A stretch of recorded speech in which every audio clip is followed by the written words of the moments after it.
राम जी के मंदिर में जाएंगे तो राम जी का श्रृंगार केवल पंडित जी करेंगे, या राम मंदिर के जो पंडा होंगे वो करेंगे। देवी के मंदिर में जाओगे तो देवी जी का श्रृंगार पंडित जी करेंगे, या जो वहां पर मठाधीश पीठाधीश जो होंगे वो करेंगे। कृष्ण मंदिर में जाएंगे तो उनका श्रृंगार भी भगवान पंडित ही करेंगे, या वहां का जो पंडा होगा वो करेगा।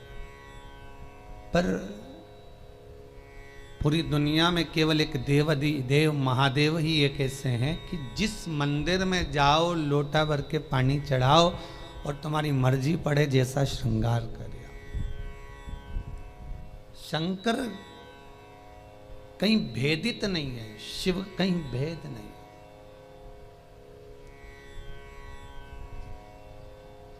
और बड़ी एकाग्रता, बड़ा चिंतन, बड़ा मनन शिव का।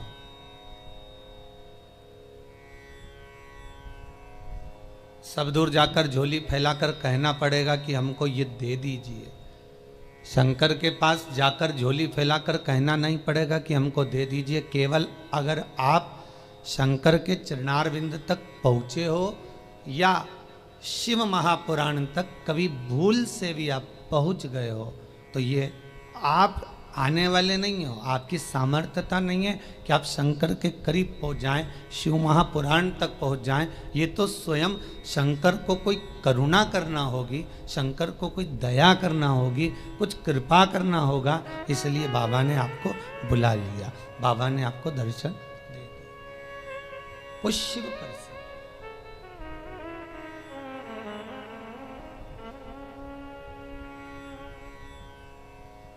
शंकर के दरवाजे पर जाकर अब कुछ मांगना भी मत, वो तो खुद दे देगा। बस जाकर बोल देना कि बाबा ऐसी बात है।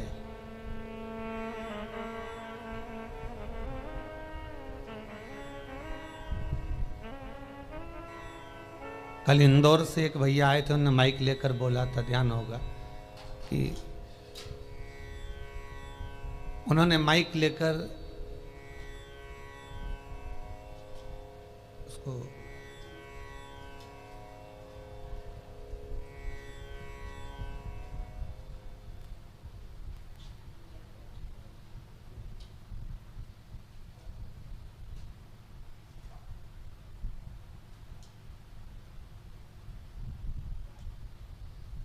माइक लेकर बोला था कि भाई बाबा छोटा सा बालक है, आईसीयू में पड़ा हुआ था, पर भगवान शिव की करुणा ऐसी हुई, उसने कोई उपाय ऐसा कर लिया कि बालक आईसीयू से भी हट गया और यहाँ वो लेकर भी आ गए। आपकी उपासना, आपका भजन, आपका कीर्तन, आपका नाम जाप, आपका स्मरण कभी खाली नहीं जाता, कभी नहीं। वो भक्ति के एक पन्ने पर लिखा हुआ है।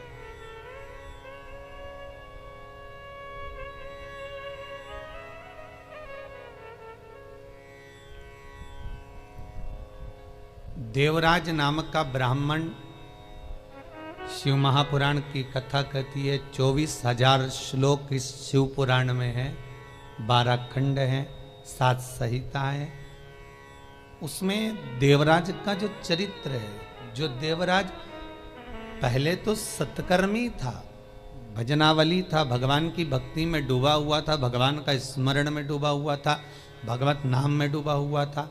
पर वही देवराज भगवत कर्म से वंचित हो गया केवल संगत के कारण। निवेदन है, ताली, थाली और प्याली, ये 3 मित्र मनुष्य को बर्बाद कर देते हैं।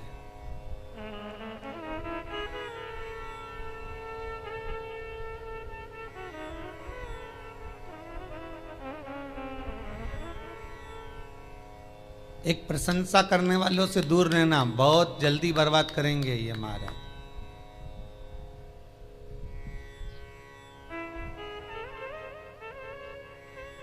बहुत जल्दी हरा सकते हैं आपको। फिर थाली मित्र, होटल में खिलाने वालों से सावधान रहना, पहले अपना पैसा खर्च करके तुम्हें खिलाएंगे, फिर पूरा चूना तुमको लगा जाएंगे। तीसरा है प्याली मित्र। मित्र को पीना याद नहीं, अपने पैसे से पीना सिखाएंगे, फिर उसके पैसे से पूरी जिंदगी पिएंगे। ताली, थाली, प्याली, ये 3 मित्र बर्बाद करने वाले हैं। इन मित्रों से बचना बहुत कठिन है महाराज, बहुत कठिन। और अभी जो समय चल रहा है, कलयुग का जो प्रथम चरण चल रहा है, इसमें अगर कोई अच्छा बताने वाला होगा ना, रोकने वाला होगा ना, सतमार्ग बताने वाला होगा, कोई आपको गलत मार्ग से हटाने वाला होगा, तो वो बुरा लगता है।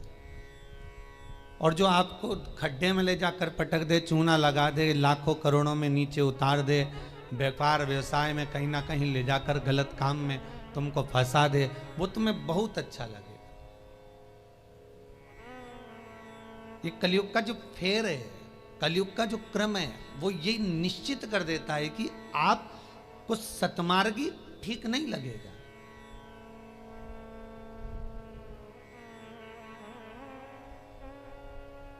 इस व्यासपीठ से कितने उपाय बताए जाते हैं, हर चीज का उपाय है और लोग कर भी रहे हैं और फायदा भी है, पर उस उपाय को कई लोग ऐसे हैं कि करते ही नहीं है।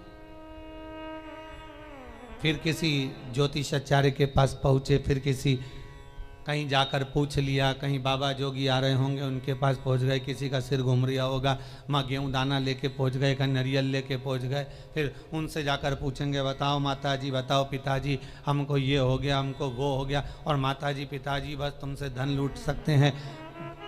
बताएं क्या? जो शिव है नजदीक में, जो शंकर है करीब में, जो शिव विराजमान है तुम्हारे भीतर, स्वयं जिसकी आराधना राम कर रहे हैं, जिसकी आराधना कृष्ण कर रहे हैं, जिसकी आराधना देवी कर रही है, दत्त कर रहे हैं, और सारे मंडल, नवग्रह, 16 मातृका, पंचलोकपाल, जितने भी देव हैं, 33 कोटि देवता जिसकी आराधना कर रहे हैं, वो शंकर की आराधना करने में अपना क्या जाता है?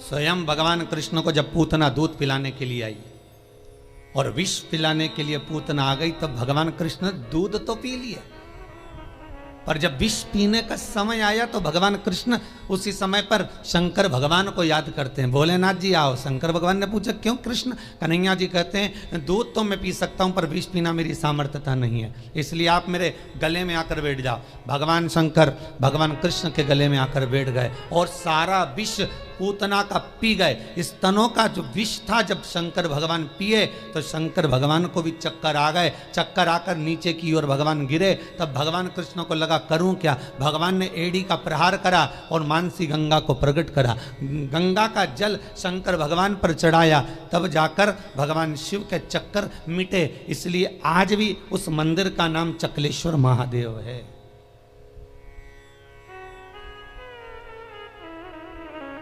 गोवर्धन नाथ जी की परिक्रमा में पड़ता है चकलेश्वर महादेव। भगवान को स्वयं चक्कर आ गए। इतना विषैला विष, इतना प्रबल विष शिव धारण करे तो क्या? कृष्ण, राम, दत्त जितने भी हैं सब भगवान शंकर से ही ले सकते हैं, शिव से।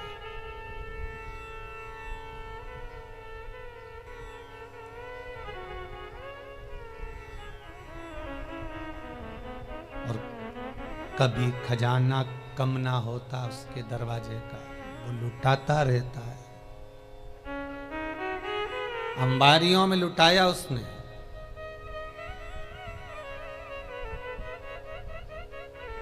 जब विदर्भ राज भीष्मक की कन्या रुक्मणी ने भगवान कृष्ण को वर्ण किया,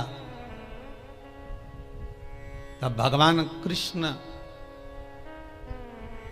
स्वयं ब्राह्मण से कहते हैं कि रुक्मणी जी से जाकर कह दो कि तू जगदम्बा के मंदिर पर पहुंच जा, मैं तुझे लेने के लिए पहुंच जाऊंगा।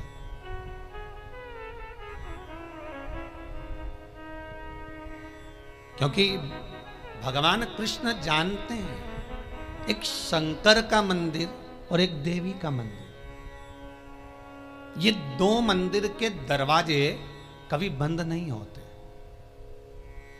कभी बंद नहीं। देवी मां है, मां अगर रात को भी सो रही है और बच्चे की आहट सुनाई दे जाए तो मां जाग जाती है। माता का दरबार, माता का मंदिर कभी बंद नहीं होता। हाँ, माता जी का श्रृंगार वगैरह थोड़ा बहुत करना हो तो भले थोड़ी देर बंद कर दे, पर माता का मंदिर बंद नहीं होता। कभी जाना वैष्णो देवी, रात भर दर्शन चलते हैं। कभी जाना देवास की टेकरी, रात भर दर्शन चलते हैं। कभी जाना मैयर, कभी बिजासन। तुम जितने देवी के मंदिर में जाओगे, चाहे मनसा जाओ, कामाख्या जाओ, चाहे चिंतपूर्णी, नैना, ज्वाला, सारे मंदिरों में रात भर दर्शन होते हैं। क्यों? क्योंकि माँ अपने बच्चों को जागता हुआ देखती है तो माँ सो नहीं सकती। एक जगदम्बा और एक शंकर। शंकर का मंदिर भी कभी बंद, हाँ ये चोरों से बचाने के लिए भले मंदिर में ताला लगा दिया जाए, पर शिव का मंदिर भी बंद नहीं होता। तो शंकर का मंदिर क्यों नहीं बंद होता? तो शंकर भगवान की कथा कहती है क्योंकि शंकर शमशान में निवास करते हैं। शमशान का गेट काय को बंद करेंगे? वहां कौन आ रहा है? वहां तो कभी भी आ सकते।